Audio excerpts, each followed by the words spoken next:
Alright, so on this video I wanted to challenge myself with a particular target. In my array of donor iPod Touches devices, I had a bag with this particular 4th gen. I was watching Hugh Jeffrey's video, and after hearing him discuss the difficulty of repairing these 4th gens, then I had to try and save the most destroyed one I've got. Now looking at this upper 3/4, it's not too bad, but once you get to that lower 3/4, then it's clearly crushed. My guess is whatever crushed the bottom caused the display to angle up like this. If this iPad was nice to me, then it would have a salvageable 30-pin. But this would probably be a good time to warn you that it's not going to be a very pretty repair. As per usual with my destroyed devices, I just get more destructive with the disassembly on them.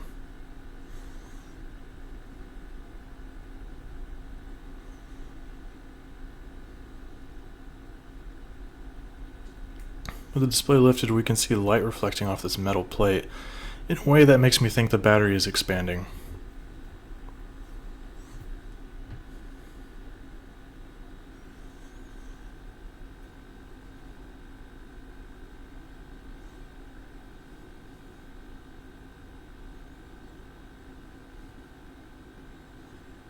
Oh yeah, that is one spicy pillow within this thing.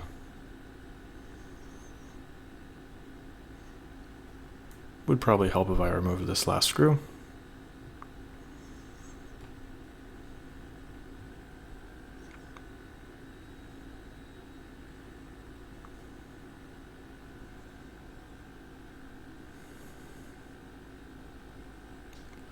I'm just amazed this thing is intact. Good thing I was able to force the display up, otherwise I probably would have another Note 7 here. But anyway, let's go ahead and extract the rest of this thing.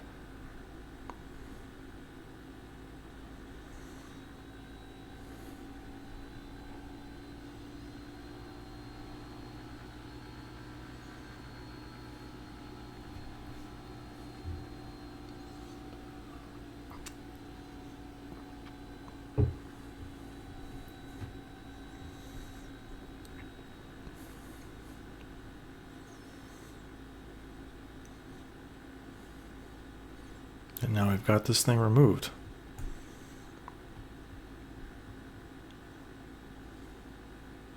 Don't judge me, but screw that ribbon cable. And here's our nice little souvenir.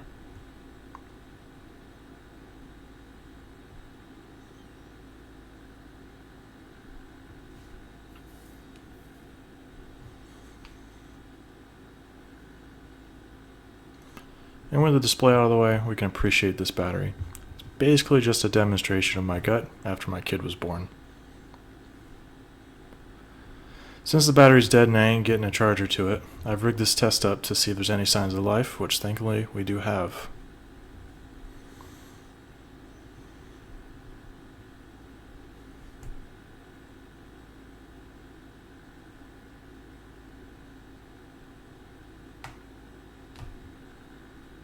Yeah, this 30-pin is toast. The entire lower section of this PCB has just been completely crushed.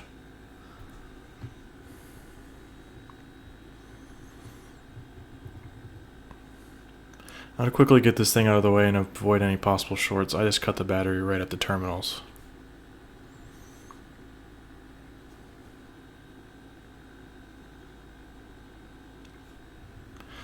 Now here's going to be my donor iPod Touch 4th gen. This one shows zero signs of life and is in a rather nice condition. Before you wonder why I don't just try and save this one, I didn't start the video with logic, so I'm going to stick with the theme here. As per usual, I'm going to monitor it myself. With these displays that are nice and small so you can heat it all at once. Lift and pry to cut under the adhesive. Just be cautious of the ribbon cables that are located at the top. And then we will lift the display up and begin disassembling in a much less destructive manner.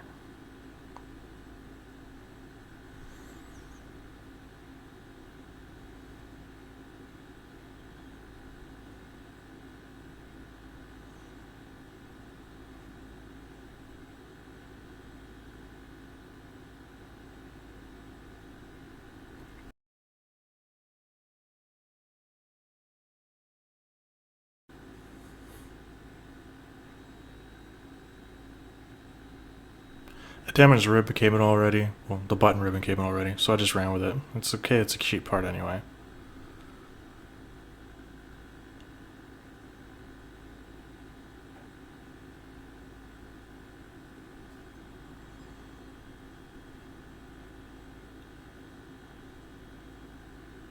I'll get this battery off of here, my bad. Then I can work on stealing the 30 pin from the good donor.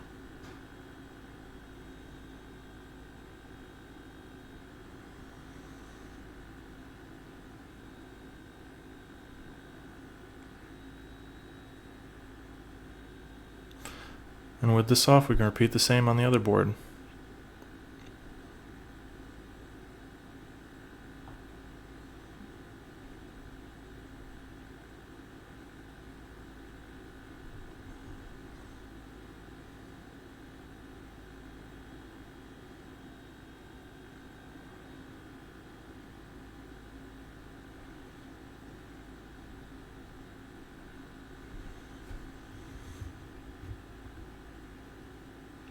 Now these pass-through holes are rather small, so I'm going to excessively solder them so my wick can easily wick it all away.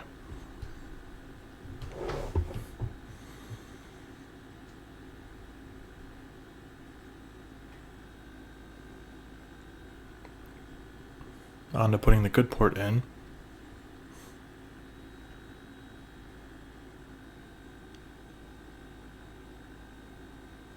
Then to make sure all the pins are soldered in nice.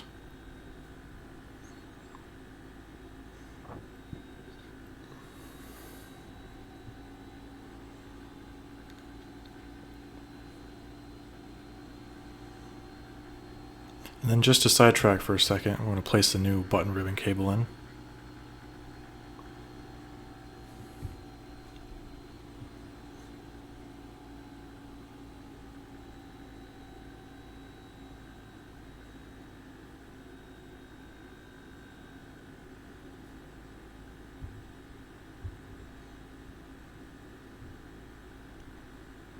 Now some eagle-eyed individuals may have noticed while I was removing the port that entire RF shielding assembly was coming off. I think it was weak from the crush and my messing around did not help at all. Anyway, it took an IC and the pads that were underneath it. Not much I can save there, but even if I could, the IC next to it is completely shattered to pieces. So I'm going to have to come up with a workaround on this.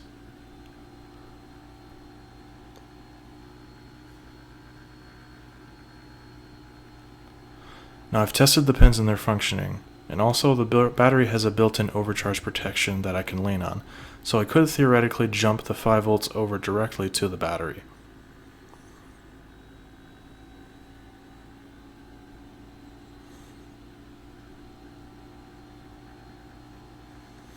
With it ready to go, this pin on the bottom 4th from the right is my 5 volts. That's where this wire is going to go.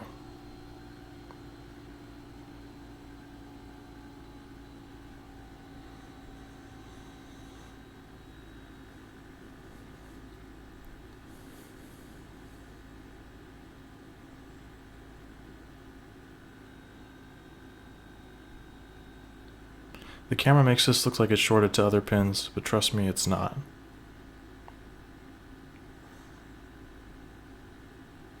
So now I'll go ahead and with putting a new battery in.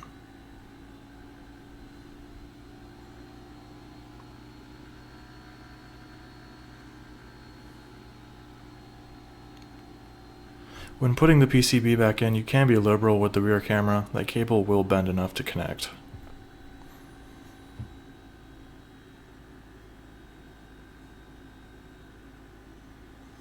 Now to try sliding everything into place.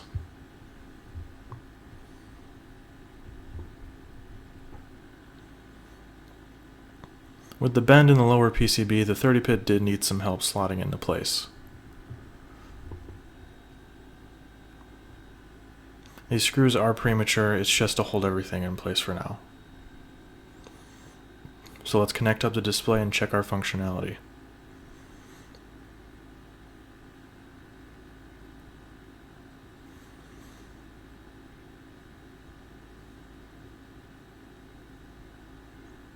But it would probably be a good idea to solder up my 5 volt jumper wire to that positive battery terminal. And also connect the button ribbon cable.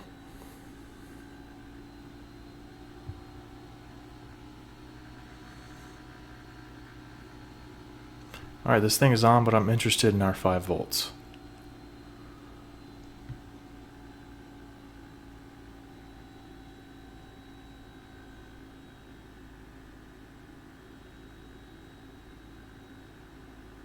And here we see the battery jump, and this is probably because the iPod doesn't know what to make of that 5 volts instead of that 3.7, but at least this means our jumper is working. After cleaning up the jumper, I was concerned about the PCB touching the top plate, so I went ahead and put this beautiful blanket of electrical tape, making sure to keep the contact for the home button exposed.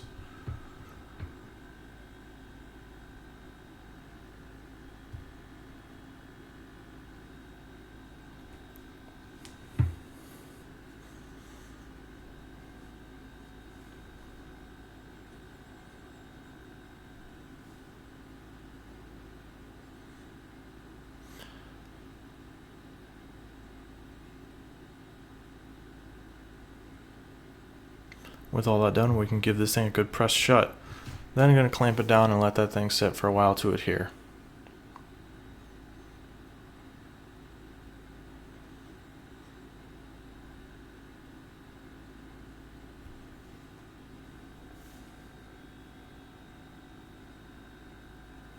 Here she is in functional. Absolutely handicapped, but functional. We have lost use of the port for anything but charging, courtesy of that jumper wire and that integrated overcharge. Honestly though, making sure the port can charge was all I was worried about. I know this thing is far from an elegant repair, but if you enjoyed the video, I do hope to have earned your subscription, and if I'm ever lucky enough for Hugh Jeffries to watch this, then I hope I've inspired you to attack that 4th gen again. Anyway, I hope you'll all join me on the next one.